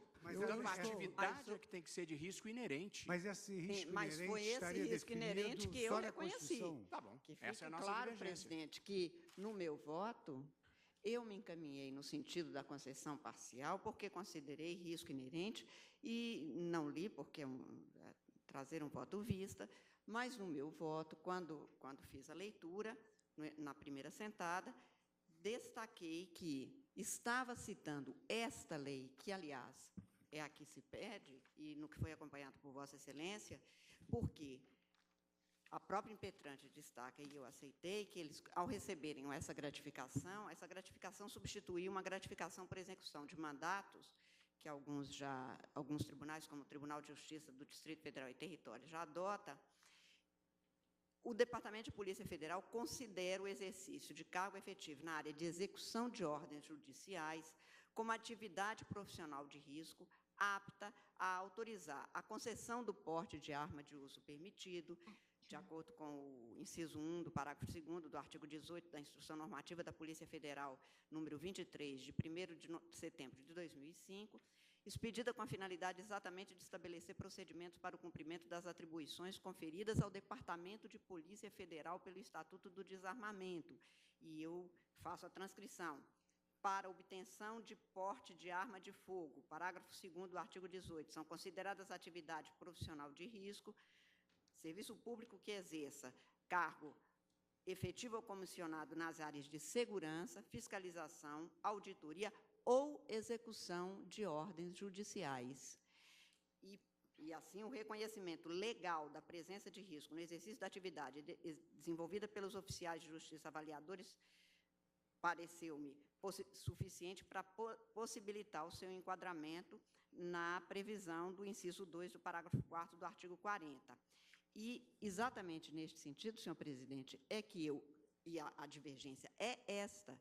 O mais é convencimento e compreensão de cada um. Quer dizer, eu não considerei, não levo em consideração, e respeito enormemente as ponderações, tanto do ministro Barroso, quanto agora feitas pelo ministro Gilmar, quanto ao que isto pode gerar em termos de judicialização ou para a Previdência, mas eu vivo biblicamente, a cada dia a sua agonia, me foi posto um processo para relatar e eu decido segundo o que se tem no processo quanto ao direito, nada mais. Ministra Então, Carmen, outras ponderações se o critério eu for aceito. o porte de arma, valerá para juízes e membros do Ministério Público, foi o que a Vossa Excelência falou. Juiz tem estatuto constitucional previsto expressamente. Portanto, acho que, mas não com quanto todas a as regras, não é um bom exemplo. Porque não quanto a risco. nós temos... Não, quanto a risco, não. O magistrado tem as suas atividades fixadas na Constituição, o estatuto da magistratura é constitucional, não é legal, não depende, portanto, do legislador, mas do constituinte derivado, e exatamente por isso, já se tem a previsão do se a risco, lei já se quiser tem a dar previsão. risco para os juízes, pode, a lei pode, mesmo não estando na Eu até Constituição. posso. Agora, eu não estou julgando isso, ministro. Isso não entra só no dizendo meu que a mesma julgamento. lógica do Eu porte estou de arma julgando vale o para uma caso dos série de outras oficiais. atividades. Claro, como disse, eu vivo biblicamente. A cada dia a sua agonia e a sua alegria. Eu não vivo eu tenho com impressão antecipação. que E a judicialização em excesso que venha não me perturba em nada. Julgamos outro dia que, aliás, se fosse assim, o Supremo não deveria ter mudado a sua atuação na década de 90, que não reconhecia o mandado de junção. Um dos argumentos de um dos ministros de então era este, que daria alguma coisa que viriam outros. Quando veio a questão da greve, na discussão, e eu já era parte, integrava este colegiado, um dos argumentos foi esse. Nem por isso deixamos de resolver que ou se acabava com o mandado de injunção, ou se reconhecia, no caso, submetido ao exame, qual era a solução. Então, eu só estou pondo e respeitando como sempre respeito e admirando os votos, como do ministro Barroso, como do ministro Teori, as observações do ministro Gilmar, eu mantenho o meu voto integralmente, primeiro, porque o mandado é previsto na Constituição como uma injunção que se dá, que se fixa para o cumprimento de um direito que é detido pela parte, eu considerei que ele tinha, diferentemente do ministro Barroso, que considerou que não era inerente. Eu acho que é pela legislação e pelo que se tem. Ou seja, o oficial avaliador tem hoje uma previsão em normas, desde leis até instrução normativa, que o põe exatamente em condições análogas àquelas previstas na Lei Complementar 51. Essa é a razão pela qual eu não inventei e acolhi o pedido do impetrante nesta parte, e tal como é enfatizado agora por Vossa Excelência. A concessão é parcial para que a administração pública avalie como se tem nos outros casos de mandado de injunção, que foram concedidos às centenas, e que não gerou nada, a não ser uma certa pacificação daqueles que se viram titulares dos seus direitos. Mais ainda, a judicialização aumentou muito no Supremo. Nós temos mais de 600 reclamações naqueles casos, mas nós não poderíamos nos omitir também em não julgar aquilo que é direito de alguém. A divergência é essa. Eu considerei e concluí do meu estudo que era, sim, um direito que não podia ser exercido. Claro que o legislador pode vir dizer até que não tem, ou que tem a mais, ou que tem diferente, mas, enquanto isto não acontece, esta inércia legislativa, com duração de mais de 2 décadas, me parece suficiente. Eu só estou explicando, presidente, até porque eu não tento convencer ninguém, porque eu sei que cada um de nós chega aqui com o caso devidamente resolvido na sua cabeça e, portanto, dificilmente há um convencimento. Estou apenas explicitando para que não fique parecendo, primeiro, que na relatoria eu inventei que haveria uma analogia. Não, o pedido é formulado e os dados, os elementos que instruem, e que eu não tive a oportunidade de ler hoje, porque não seria o caso, mas que estão no meu voto integralmente, no sentido de que a gratificação que já é paga, essa gratificação foi uma substituição da gratificação por execução de mandatos já exercida, há o reconhecimento do Departamento de Polícia Federal, exatamente quanto a ser considerada atividade profissional de risco, servidor público que exerça cargo efetivo ou comissionado nas áreas de segurança, fiscalização, auditoria ou execução de ordens judiciais. O pedido foi formulado com este molde e neste contexto processual é que eu decidi, respeitando, reitero, com toda a honra para mim, as divergências que haja. Apenas não adianta tentar o convencimento. Estou apenas explicitando. Pois não. Eu também queria apenas explicitar que eu, seguindo a jurisprudência da Casa e acompanhando a ministra Carmen, e neste outro caso que apregoarei em seguida, fui extremamente parcimonioso. Eu simplesmente digo o seguinte: concedo a ordem em parte para reconhecer o direito dos substituídos pelo impetrante de terem os seus pleitos à aposentadoria especial analisados pela autoridade administrativa competente, à luz do artigo 1º, inciso 1º da Lei Complementar 51, de 85, combinado com o que dispõe o artigo 57, parágrafo 1º da Lei 8.213/91, que é a Lei Geral da Previdência, a considerada a falta do diploma regulamentador a que se refere o artigo 40, parágrafo 4º, 2 da Constituição Federal.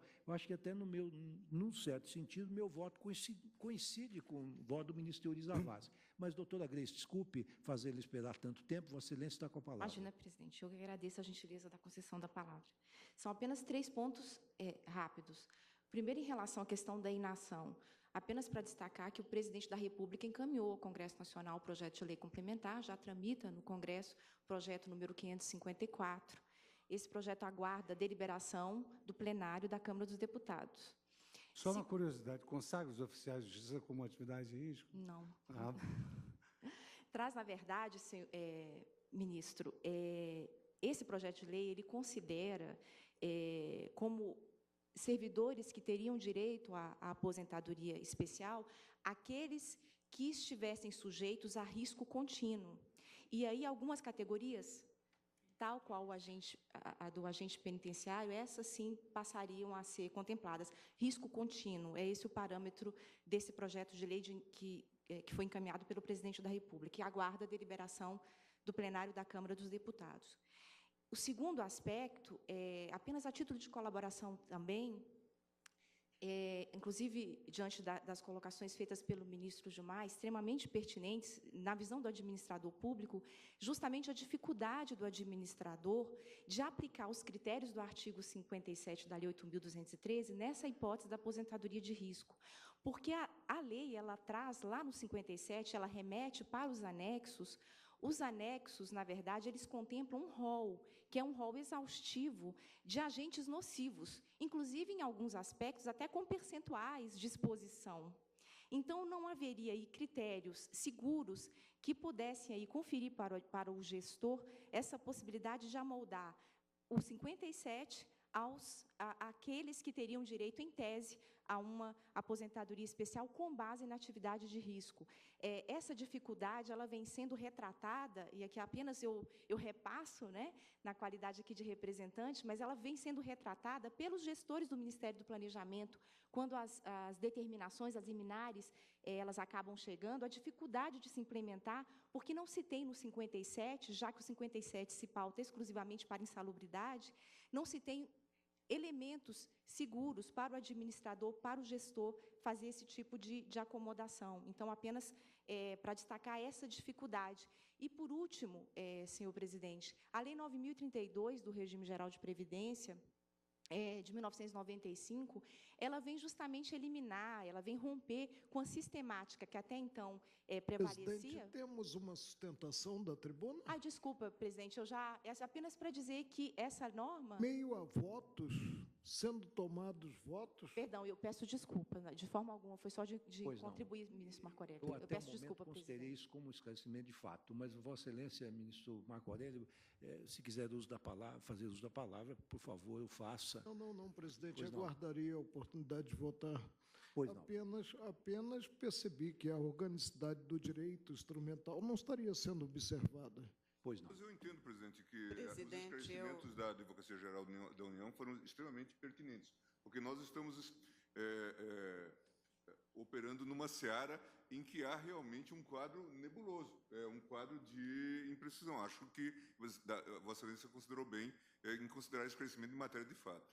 Presidente, eu gostaria de uma palavra como relatora. Pois não. O Supremo Tribunal tem uma jurisprudência muito bem consolidada no sentido de que ter sido enviado o projeto nunca obstou, desde a década de 90, que os mandados de injunção fossem julgados, até porque a omissão continua até a hora em que se publica a lei e ela entra em vigor.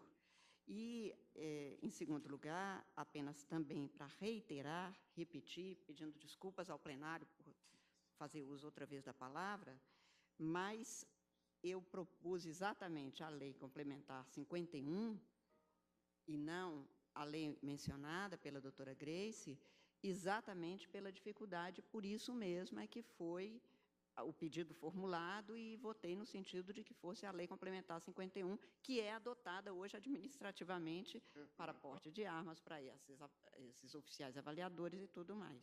Apenas para deixar claro isso, presidente. Eu vou pedir licença, então, por ministro Fux. Só uma observação. De toda maneira, nós aqui no exercício da nossa função somos agentes políticos, também temos que promover a nossa atividade no afã de garantir a governabilidade. Então, aqui, por exemplo, eu considero a experiência do ministro Gilmar, como advogado da União, uma visão ampla sobre a administração, uma visão correta, não é uma visão aterror, é uma visão real, e que deve ser levado em consideração para efeito de ponderação. E agora temos um dado novo. O dado novo é que esse projeto de lei, ele prevê essa atividade de risco. Se não me falha a memória, eu até acho que já vi esse projeto de lei que só se refere a agente penitenciário e a policial. Então, o pedido de vista vai viabilizar, inclusive, uma análise eventual de uma inconstitucionalidade por omissão, eventualmente. E, em segundo lugar, eu acredito muito no que ocorre na prática judiciária. Então, em primeiro lugar, nós aqui estávamos debatendo o que seria aviso prévio em prazo razoável, e aqui houve uma série de sugestões de prazos que atemorizaram os empregadores, que mesmo depois havia já uma lei estabelecendo o que era aviso prévio em prazo razoável. E isso decorreu de um pedido de vista. Eu quero acreditar nesse desígnio também, no caso específico, entendeu? Pois não. De sorte que eu vou manter o pedido de vista com base nesses novos elementos de fato que foram aqui trazidos. Pois não. Eu vou pedir licença, então. Pois não, ministra Rosa. Eu peço escusas a Vossa Excelência, mas eu estava aguardando a minha ocasião de votar. Sim. Mas foi, assim, para mim, extremamente enriquecedor ouvir todo esse debate, porque realmente é uma questão altamente complexa. Então, só para colaborar, porque acho extremamente oportuno o pedido de vista do ministro Fux, eu lembraria que o conceito tanto de periculosidade, como o conceito de insalubridade, o conceito de atividade em situação de risco, são conceitos absolutamente legais, né? Ainda que, por óbvio, distintos, o ministro Luiz Roberto enfatizou, os campos do direito do trabalho, do direito previdenciário, na verdade, eles distintos se interpenetram. E na legislação trabalhista, e esse é o dado que eu trago, até em função do pedido de vista do ministro Fux, a periculosidade, o adicional de periculosidade, era concedido exclusivamente àqueles empregados que trabalhavam expostos a inflamáveis e explosivos num determinado momento. Aí veio uma lei que o atribuiu também aos que trabalhavam com eletricidade em determinadas condições. E a CLT terminou sendo alterada, até agora, em 2012, pela Lei 12.740, de 8 de dezembro de 2012, que assegura também o adicional de periculosidade àqueles que trabalhem em condições de risco acentuado em virtude de exposição permanente a roubos ou outras espécies de violência física nas atividades profissionais de segurança pessoal ou patrimonial. Ou seja, o risco é esse. Artigo 193 da CLT. Não, esse é o risco, né? O risco é essa. Era uma pretensão dos vigilantes. Os vigilantes ingressavam em juízo e diziam: queremos adicional de periculosidade, 30% sobre o salário contratual. O que dizia a Justiça do Trabalho? O conceito é legal, atividade, o adicional de periculosidade é para quem trabalha com inflamável ou explosivo. Depois veio a eletricidade. Eu acho que esse método de heterointegração é importante, quer dizer, há uma legislação, de alguma maneira. Digo, ministro Fux, é que é um conceito legal e, por isso, ele sempre resulta de uma escolha política. Eu não tenho a menor dúvida que a escolha política não cabe, em princípio, ao Poder Judiciário. Claro. Ela cabe a quem? Ao Poder Legislativo. Ocorre que, havendo uma omissão do legislador por mais de 2 décadas, há instrumentos processuais assegurados na Constituição para o preenchimento das lacunas pelo Poder Legislativo. Mas seria só nessa linha.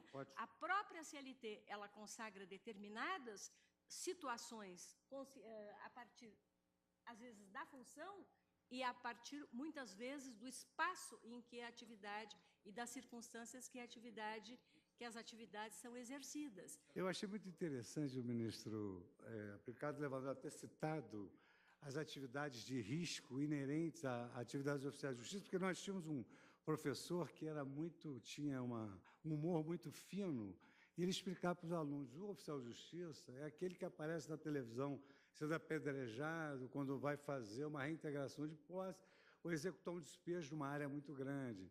Então, eu acho que tudo isso tem que ser sopesado para que a decisão seja justa. A ministra Camelúcia lembrou muito bem, a meu ver, Data Vênia, que no caso da greve dos servidores públicos, tal como estamos fazendo aqui, a falta de uma legislação apropriada, nós remetemos provisoriamente a administração a aplicar a lei que é utilizada para os servidores, para os empregados no setor privado.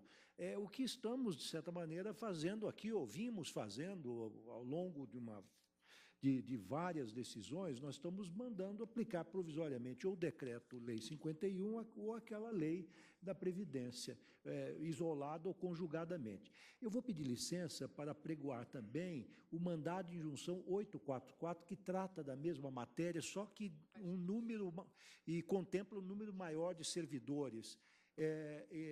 Vem do Distrito Federal esse feito, eu sou o relator, já me pronunciei no sentido do provimento parcial.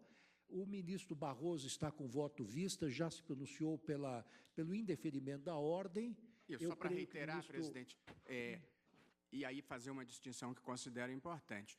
O exemplo de Vossa Excelência é muito feliz e a decisão do Supremo na questão da greve foi uma decisão muito importante que sanou uma omissão de mais de 2 décadas. O que eu consideraria diferente deste caso é que greve é um conceito objetivo, ao passo que atividade de risco é um conceito que comporta um grau de conformação legislativa diferente. Por isso eu faria essa distinção e o meu voto é no mesmo sentido, presidente, só para enfatizar o ponto central. Acho que onde haja uma atividade inerentemente de risco, existe omissão. Onde a atividade não seja inerentemente de risco, eu acho que não existe omissão. O que, e talvez esta seja a fórmula conciliatória, o que não impede que alguém que exerça individualmente uma atividade inequivocamente de risco postule a aposentadoria especial. Mas aí eu acho que teria que ser uma construção, e aí, ministro Fux, veja talvez uma fórmula conciliatória. Eu acho que só há omissão inconstitucional efetiva onde a atividade seja inerentemente de risco.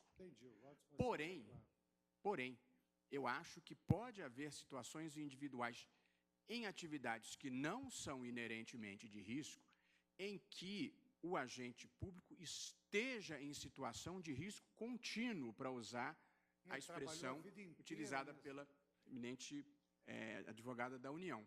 Portanto, talvez se possa conceber que não há omissão inconstitucional, mas reconhece-se a qualquer servidor que seja capaz de demonstrar objetivamente estar em situação de risco contínuo, tem que ser contínuo, porque senão o oficial de justiça que passa um mês numa vara criminal vai querer aposentadoria especial, ou o juiz que esteja... Portanto, talvez o pedido de vista de Vossa Excelência venha em boa hora, talvez se possa construir a melhor solução. Aqui ninguém ganha, ninguém perde. A gente quer construir o que seja melhor para o país e para a administração em geral. De modo, presidente, que eu mantenho o meu voto, sem prejuízo de, com a vista do ministro Fux, eu repensar a matéria. Pois não. Ministro Teori mantém o voto pelo deferimento parcial? Também, senhor presidente, embora devo dizer que eu fico impressionado com essa discussão aqui. A única coisa que me parece, em resumo, o tribunal reconheceu a omissão.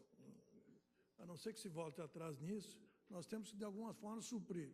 O modo mais aproximado de suprir a omissão foi esse, do meu entender, que eu apontei. Se houver outro critério, ou se o tribunal voltar atrás na sua jurisprudência e afirmar que não há omissão, bom... Mas é mais complicado. Eu posso admitir você está afirmando que não há omissão. Eu admito que exista omissão em relação... A questão é saber omissão em relação a quem. Sim, mas que existe omissão nas atividades inerentemente de risco, eu não tenho dúvida. É porque não legislou. Agora, eu acho que saber se o oficial de justiça está ou não, como regra, é uma opção legislativa e não uma omissão. Eu vou manter meu voto e, obviamente, ouvirei e analisarei o voto visto do ministro Fux e os debates dos colegas. Senhor presidente, eu vou aguardar o voto vista do ministro Fux, que ele já adiantou, mas eu só lembro que, mesmo no campo trabalhista, tanto a insalubridade, o adicional de insalubridade como o adicional de periculosidade, eles pressupõem exposição permanente ou exposição contínua. Isso é uma grande discussão, depois definir o que é essa permanência, o que é a continuidade, mas isso é outra questão. Mas mesmo para efeito dessas vantagens, esse caráter de exposição não eventual se impõe. Pois não. Vai ser uma questão interessante, porque nesse outro mandado de junção, de minha relatoria, o ministro Fux vai poder examinar e verificar se os analistas técnicos do Judiciário e do Ministério Público que exercem atribuição de segurança estão ou não permanentemente expostos ao risco, ou pelo menos potencialmente expostos ao risco o tempo todo em que exercem a sua atividade. Então, proclamo o resultado. Com relação ao mandado de injunção 833, de relatoria da ministra Carmen Lúcia, nós temos o seguinte resultado parcial. Após o voto da ministra relatora, que concedia em parte a ordem, e também do voto do ministro Ricardo Lewandowski, também concedia em parte, votou o ministro Roberto Barroso, denegando a ordem. Em seguida, votou o ministro Teori Zavascki, que, por outros fundamentos, concedia em parte a ordem também. Na sequência, pediu vista o ministro Luiz Fux e aguardam os demais. Com relação ao mandado de injunção 844, que trata da mesma matéria, de minha relatoria, após o meu voto, que dava provimento, que concedia em parte a ordem, votou o ministro Barroso, que denegava a ordem, em seguida o ministro Teori Zavascki, que concedia em parte a ordem, pelos motivos que explicitou. Na sequência, pediu vista o ministro Luiz Fux, antecipadamente, aguardam os demais. Presidente, eu sou assim, eu vou aguardar o voto do ministro Fux, mas como eu adiantei um pouco o posicionamento, eu, em princípio, faria o registro no sentido de acompanhar, como eu já me manifestei, o voto do ministro Barroso, pedindo escusas. Mas é como eu já, na discussão, antecipei posicionamento, e pedindo todas as vênias, a ministra Carmen e ao ministro Teori, né? Mas eu, pelo menos, vou deixar esse registro preliminar, porque já me manifestei em apoio à tese sustentada por Sua Excelência, ministro Barroso, e, claro, diante de outras considerações, podemos fazer uma nova análise. Pois não. Então, eu peço à senhora secretária que consigne o voto do ministro Gilmar Mendes, acompanhando a divergência aberta pelo ministro Luiz Roberto Barroso. Eu vou chamar alguns temas simples para julgarmos antes do intervalo ainda. Eu trago de minha relatoria embargos declaratórios, dos embargos declaratórios no recurso ordinário 597 e 154 da Paraíba. O embargante é União, o embargado é João da Silva Filho. Eu não estou conhecendo desses embargos declaratórios, porque a União insiste que teria havido uma omissão, uma alteração no cálculo daquelas gratificações GDATA e GDASST, mas, na verdade, estou verificando que, em ambos os embargos, simplesmente a União pretende rediscutir o mérito da matéria. Então, não estou conhecendo os segundos embargos. Aqui são os segundos embargos declaratórios. Exato. E a omissão não decorreu do julgamento dos anteriores. Não, exatamente. A repetição da matéria. Insiste-se nos argumentos veiculados nos primeiros embargos. Então, não estou conhecendo os embargos, consulto os colegas, esse é o resultado unânime, não conhecendo os embargos.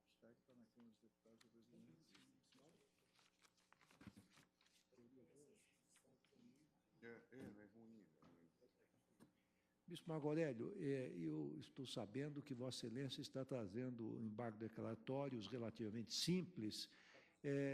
São os embargos declaratórios na medida cautelar na ação direta de inconstitucionalidade 1931, que procede do Rio de Janeiro, sendo, como dito, Vossa Excelência o relator, o embargante é o Presidente da República e o embargado é a Confederação Nacional da Saúde, Hospitais, Estabelecimentos e Serviços, CNS.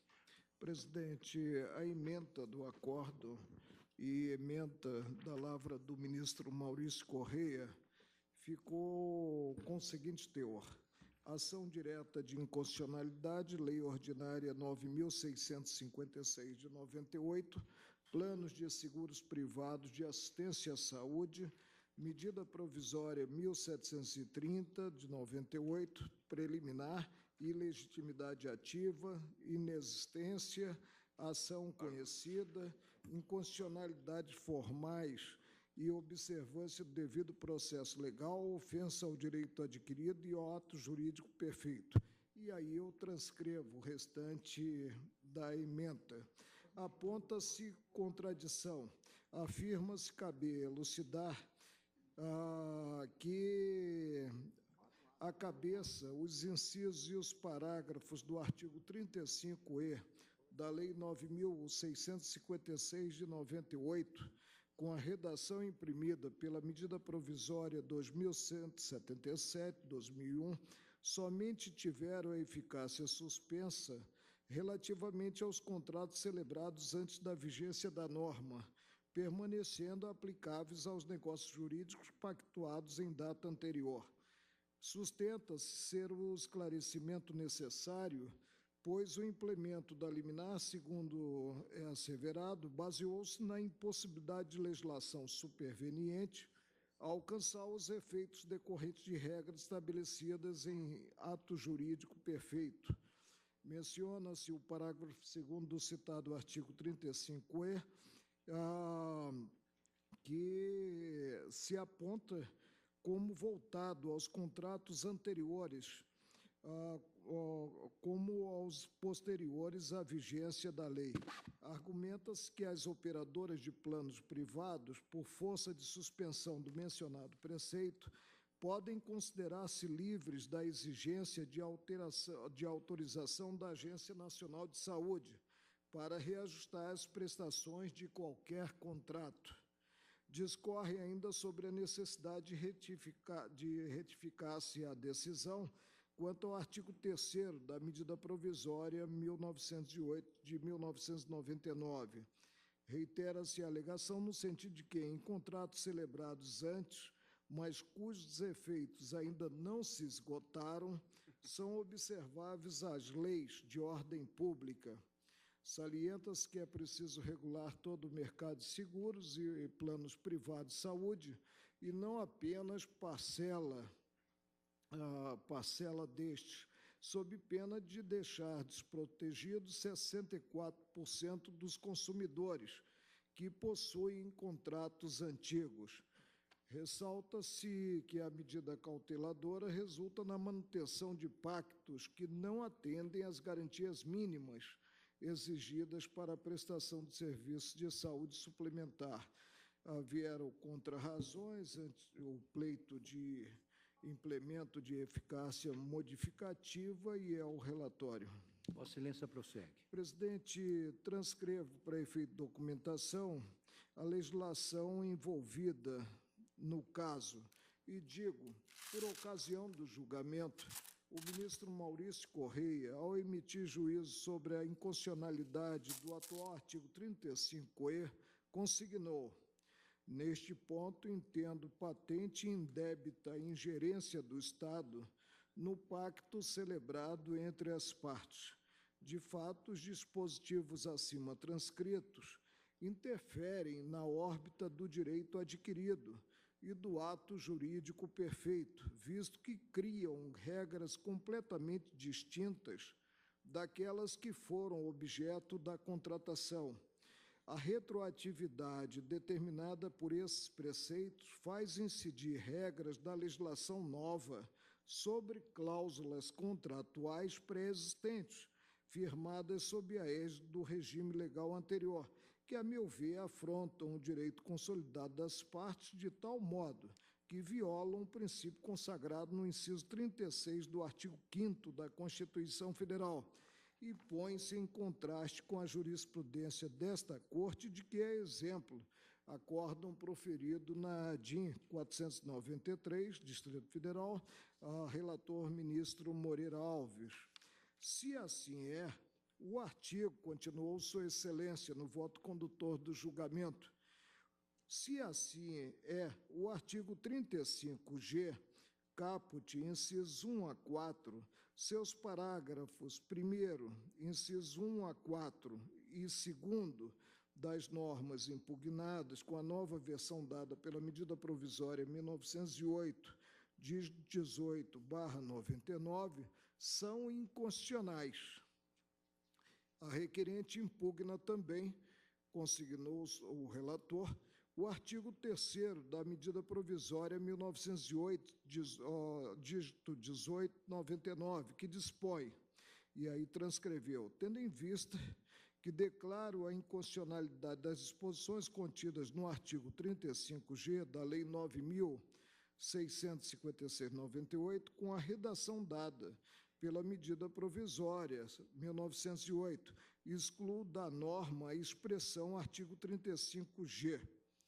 Após o pedido de vista, o ministro Nelson Jobim aderiu ao voto do relator, ressaltando a modificação da numeração do preceito, passando a ser o artigo 35E, promovida essa modificação pela medida provisória 2177. Lembrou ainda a possibilidade de aplicação do Código de Defesa do Consumidor aos negócios jurídicos celebrados em data anterior à lei sobre os planos e seguros privados de assistência à saúde, tudo de modo a proteger a parte hipossuficiente da relação jurídica.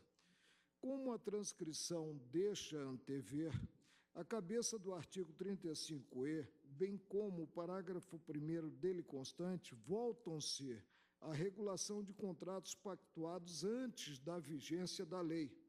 De acordo com o entendimento supremo sobre o tema, a revelar o óbice até mesmo a retroatividade mínima das normas jurídicas, trata-se de caso a implicar ofensa ao ato jurídico perfeito, conforme enfatizado na fundamentação.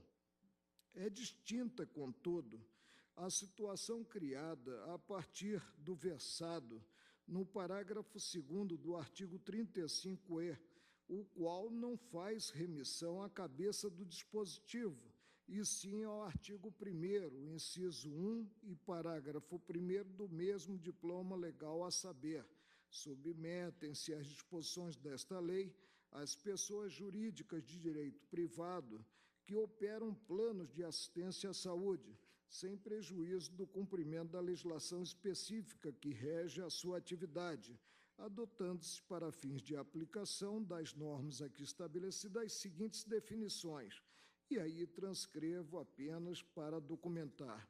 Observe que o parágrafo 2º do artigo 35-E poderia constituir dispositivo autônomo, porquanto o texto não guarda dependência lógica com a cabeça do preceito, mas com um artigo diverso.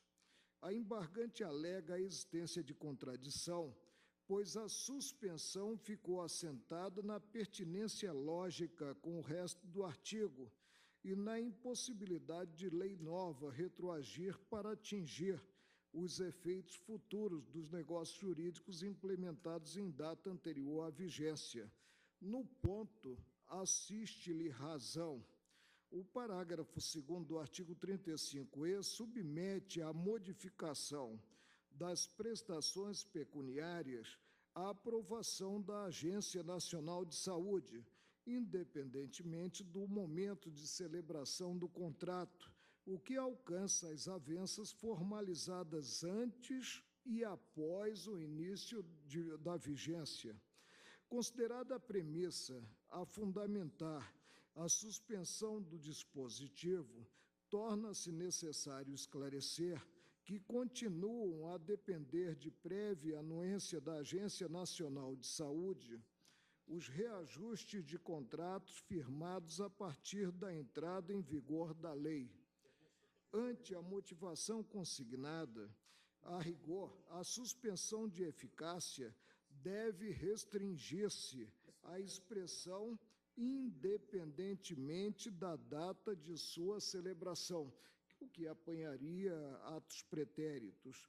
Também cumpre elucidar que a suspensão da locução, artigo 35-E, contida no artigo 3º da medida provisória 1908-99, não atinge o parágrafo 2º dele constante. Quanto às demais alegações trazidas pelo embargante, possuem típica pretensão modificativa. Como bem fez ver o ministro Nelson Jobim, a inviabilidade de aplicar a lei nova aos contratos de saúde não afasta a proteção dos contratantes antigos, porque, ao proceder à fiscalização, a Agência Nacional de Saúde pode valer-se da legislação vigente quando da data da formalização das avanças. Em síntese, princípios gerais de direito, como boa-fé, proteção da parte hipossuficiente da relação jurídica, vedação ao abuso de direito, entre outros, preexistem mesmo ao Código de Defesa do Consumidor, descabendo falar em direito adquirido à atuação em mercado ausente de fiscalização do poder público. No mais, prevalecem os princípios estampados no texto originário da Constituição, no tocante a qual não há direito adquirido ou ato jurídico perfeito. Diante do quadro, admito os embargos de declaração e os provejo para prestar esclarecimentos e a eles conferir efeitos modificativos. Quanto ao artigo 3º da medida provisória 1908 de 99, a suspensão da locução artigo 35-E não alcança a vigência do respectivo parágrafo 2º. Relativamente ao parágrafo 2º do artigo 35-E da Lei 9.656 de 98, com a redação implementada pela medida provisória 2177 de 44, o afastamento da eficácia deve restringir-se à expressão independentemente da data de sua celebração. É como voto, presidente. Estou de acordo, presidente. De acordo? Pois não. Então, o ministro relator está acolhendo os embargos, emprestando-lhes para prestar esclarecimentos e dar efeitos modificativos da lei. Porque basicamente o que o Sua Excelência o relator está dispondo é que a lei em vigor ela não atinge os contratos anteriores, porque a locução da norma é independentemente da data da celebração. Seria o mesmo que admitir que uma lei entre em vigor hoje atinge um contrato anterior, independentemente da data da sua celebração. Pois não, todos de acordo? De acordo. Então, acolhendo os embargos nos termos do voto do eminente relator. Suspendo a sessão por 30 minutos.